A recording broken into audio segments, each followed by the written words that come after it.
they're criminals, but that's not a war. Exactly. And so if they then get blown up out of the blue, having no idea what's going on, they're hanging onto this boat and they're like, hey, someone come help us. We don't know what the hell happened. Maybe they thought the boat blew. Like, who knows, right?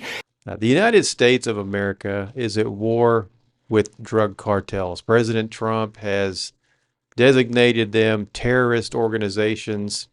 And, finally someone is taking a serious hardline approach to ending America's drug addiction problem.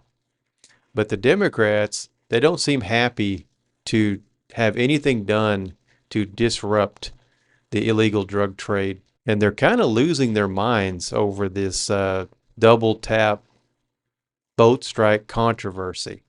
So get your comments ready and let's get into it.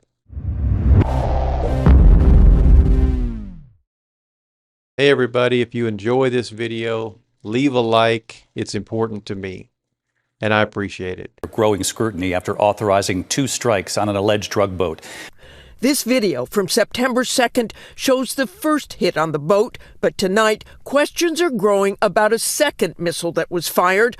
According to the Washington Post, it was targeting 2 survivors who were clinging to the wreckage. Tonight, members of both parties sounding the alarm, saying international law prohibits killing enemy combatants who no longer pose a threat.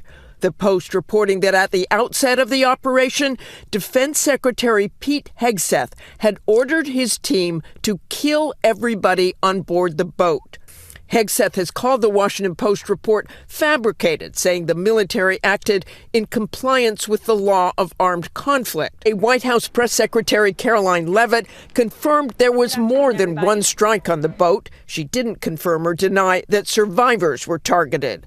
Leavitt saying the strikes were authorized by Hegseth and carried out by the mission's commander, Navy Admiral Frank Mitch Bradley. And while the White House defended the September strikes today, by mid-October, when another suspected drug boat was hit, the survivors were rescued and returned to their home country. Okay, that's a pretty general breakdown of kind of what's going on with this whole controversy. Let's get a little bit more here from the Democrats.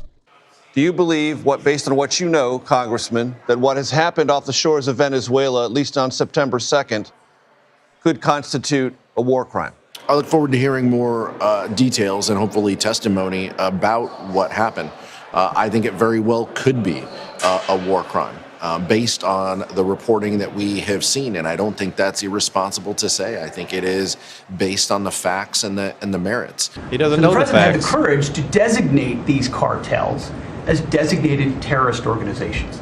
Now, a number of us here served in the military and spent 20 years fighting terrorists like Al-Qaeda and ISIS on the other side of the world. How do you treat Al-Qaeda and ISIS? Do you arrest them and treat them, pat them on the head and say, don't do that again? Or do you end the problem directly by taking a lethal, kinetic approach? And that's the way President Trump has authorized the War Department to look at these cartels. Okay, so there seems to be a big controversy about this Washington Post story where Pete Hegseth apparently said, kill everybody on board the boat. And of course, this comes from anonymous sources, which always seems to be the case. If you're going to put stories out, anonymous sources doesn't really get anybody excited. We've heard too many stories now over the most recent years, the Trump administration, the 2 Trump administrations, always anonymous sources saying this and that, and then 9 times out of 10 the story turns out not to be true, if not 10 out of 10. So I don't really give much credit to any anonymous sources anymore. I kind of look at it like polling. I don't give much credit to polling anymore either after what we've seen. So that whole story is probably not true, but at the same time, isn't that the mission? I mean, that's what they're trying to do, right? I don't understand the controversy really on that one. But they're saying that Hegseth is trying to shift blame onto the admiral who performed these strikes. But to me, it sounds like Donald Trump and Pete Hegseth both taking full responsibility. Donald Trump ordered Pete Hegseth and the War Department to carry out these types of missions, and Pete Hegseth has ordered his military personnel to conduct these types of strikes, and they're seemed to me like they're taking full responsibility of that. So I don't think they're looking for any scapegoat or denying responsibility. I think they're taking questions, they're taking full responsibility. I mean, I do think, though, that it's important to remember that the idea here that Anthony was getting at, the idea here that we're talking about war is ludicrous. Now, consider, this is one of the first strikes, right? So it is not the case that these guys, whoever they were, even if they were carrying drugs to some island in the Caribbean, they were not cognizant of the fact that there was hovering some sort of, aircraft that was going to blow them out of the water. They were not enemy combatants in a war because no war existed. Right. This is a contrivance that is being applied after the fact. So what you're saying is at best they're criminals, but that's not a war. Exactly. And so if they then get blown up out of the blue, having no idea what's going on, they're hanging onto this boat and they're like, hey, someone come help us. We don't know what the hell happened. Maybe they thought the boat blew. Like, who knows, right? And they're radiating for help. Who knows? The idea that the administration wants us to have is that these people were continuing to do their war acts.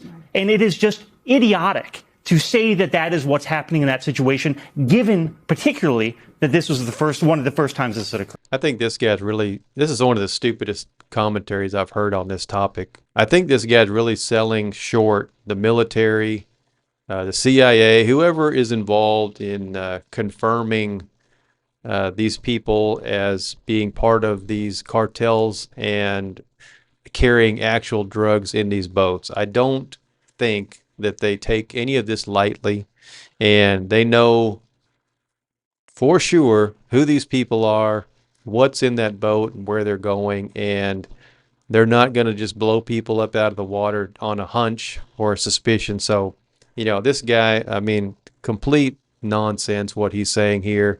In his mind, he's picturing, the two guys from Grumpy Old Men or something out fishing, and they just happen to have a little bit of drugs in the boat, so they get a bomb dropped on them. I mean, just complete nonsense that some of these people put out on the airways. So that was just nuts.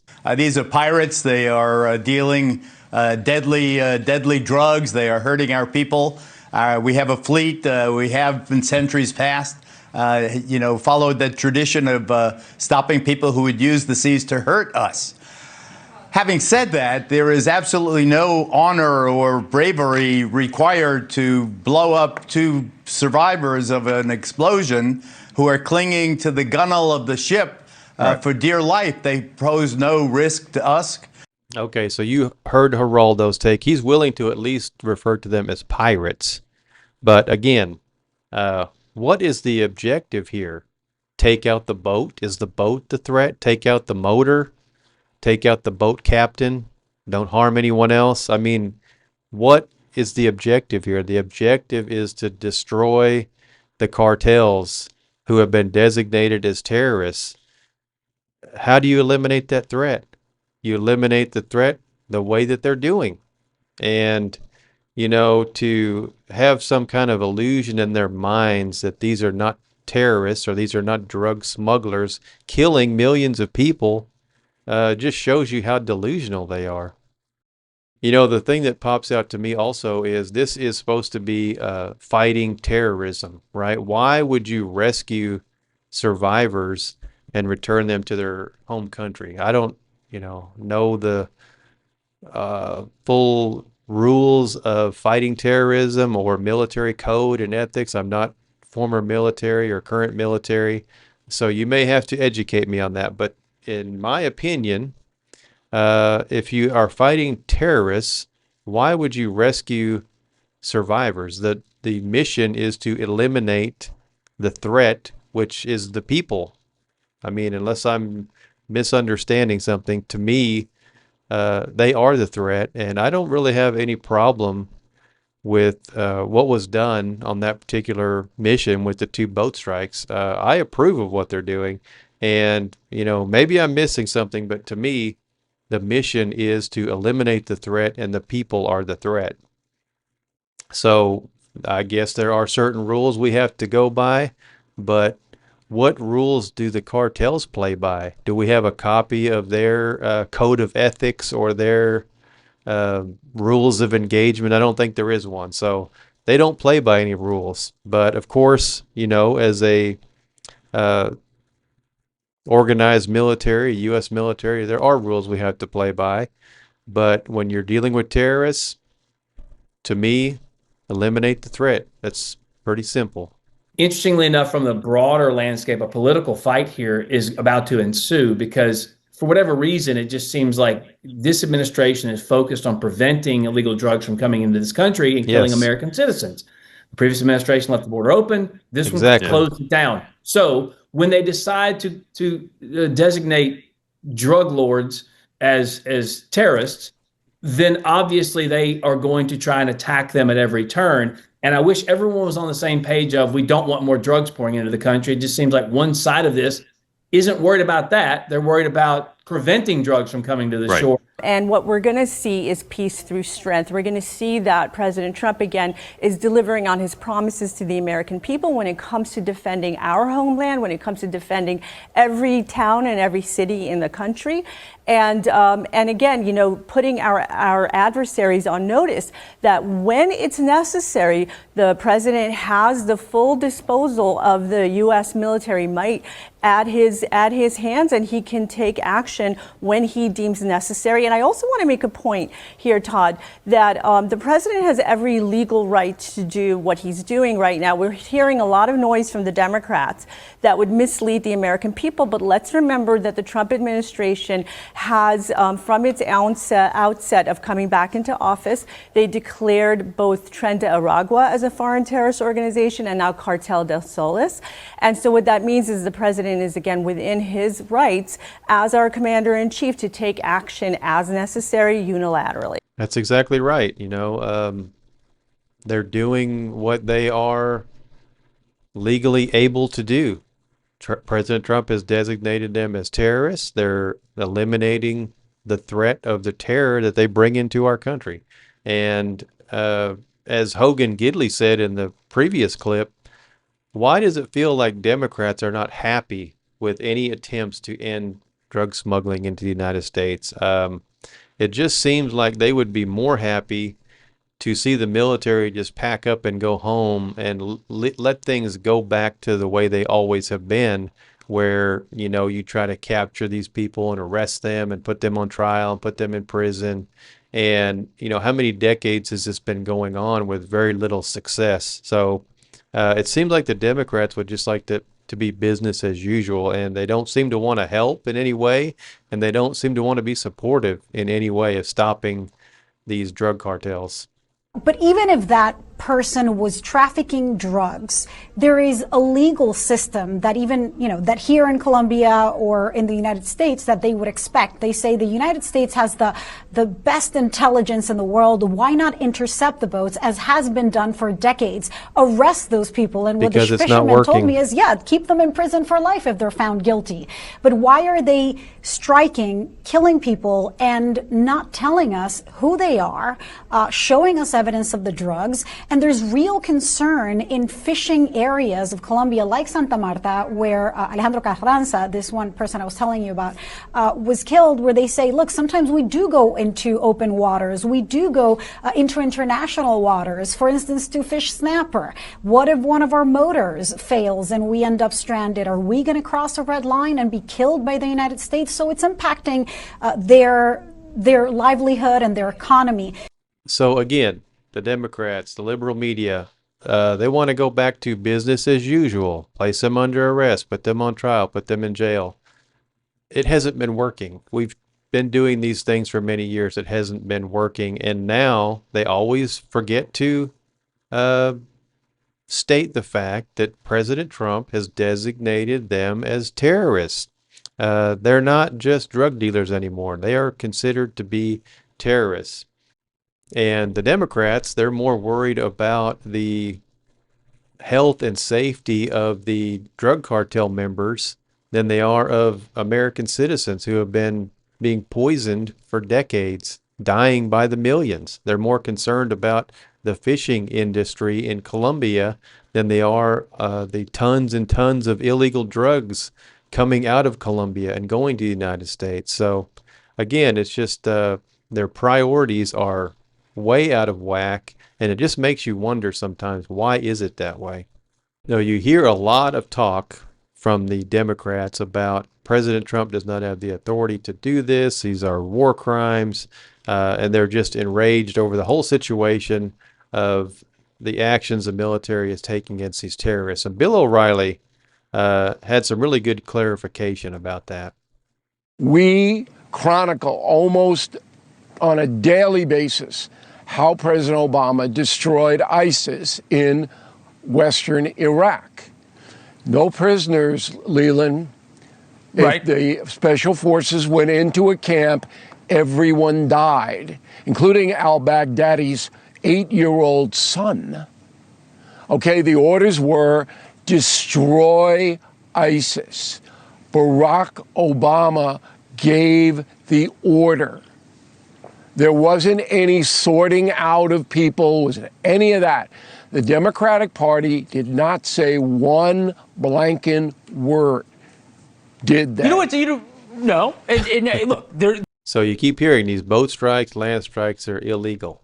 Well, you need to tell that to Barack Obama because he kind of set the standards for drone strikes and killing terrorists. And, you know, it's one thing that he did that I approve of and I agree with. There's not a lot of things I agree with Barack Obama on, but I fully support his efforts to destroy terrorist organizations, and he did the right thing.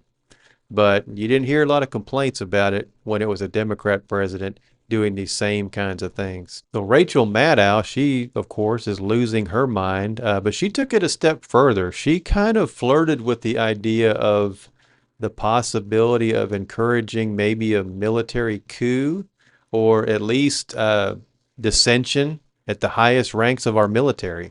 Why are we blowing out of the water and killing people in boats with outboard motors, some of which aren't even pointed towards the United States, let alone verified to have drugs on them, let alone even if they were coming to the United States and they had the capacity to reach the United States and they were filled with drugs?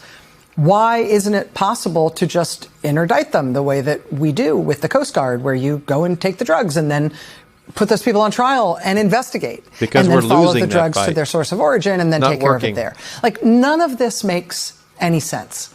And it's a catastrophe. I think Pete Hegseth, it's impossible to imagine that he survives this as Secretary of Defense. I think he must resign, and I think Republicans will ask for that ultimately once they investigate this. But this is a disaster for this generation of people serving in the United States military. And that is a tragedy more than a farce. You know, that is against the Geneva Conventions. That's against the laws of war, which we should always be abiding by. We're the United States of America. We have to hold our people to a higher standard. This is really serious. Well, speaking of someone encouraging a military coup, it's interesting that Mark Kelly all of a sudden has become a huge critic of Pete Hegseth because Pete Hegseth wants him court-martialed, and I think this is personal now for Mark Kelly. He's going to be out there on all the shows attacking Hegseth every chance he gets, but after what he did with that video, to me, he has zero credibility. So once the U.S. military is seen as a tool like that of a leader like him, all eyes have to shift to the internal ethos and discipline of the U.S. military. Will you allow yourselves to be used this way? I mean, that ultimately may be the distinction between us becoming a dictatorship and us remaining a republic, is whether or not there is internal discipline and ethics in the United States military that prevent them from being used the way that Trump wants to use them. And having them carry out illegal orders is a great way to break those ethics and to break that discipline. There is incredible friction inside the U.S. military, including at very senior ranks, among people who know that this is wrong and who are trying to stop it, who are resigning, who are being removed from their positions because they are trying to stop it. And once you've got that kind of internal friction, once you've got that kind of internal fight, you're going to have news. I'm not saying, again, I don't have any inside information about what the source of this information is. But when you're asking people to do something that wrong and they know it's wrong and they're pushing back and it's ending careers because of it, it's going to come out. It's going to come out. We're lucky that it's coming out now while it's happening and not just as a point of history.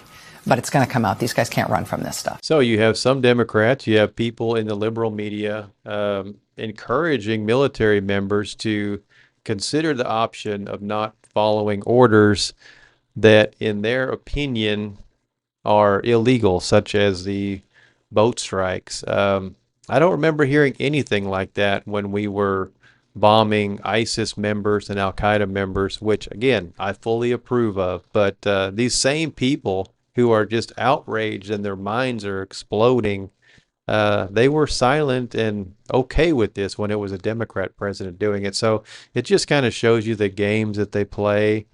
And a lot of times it depends on what side of the aisle you're on, how you see things. But yeah, Rachel Maddow came very close to crossing a line, I think, as a professional journalist. Kind of seemed like she was encouraging or hoping for a military coup against the President of the United States. So what do you guys think? Let me know in the comments section, and I'll see you on the next video.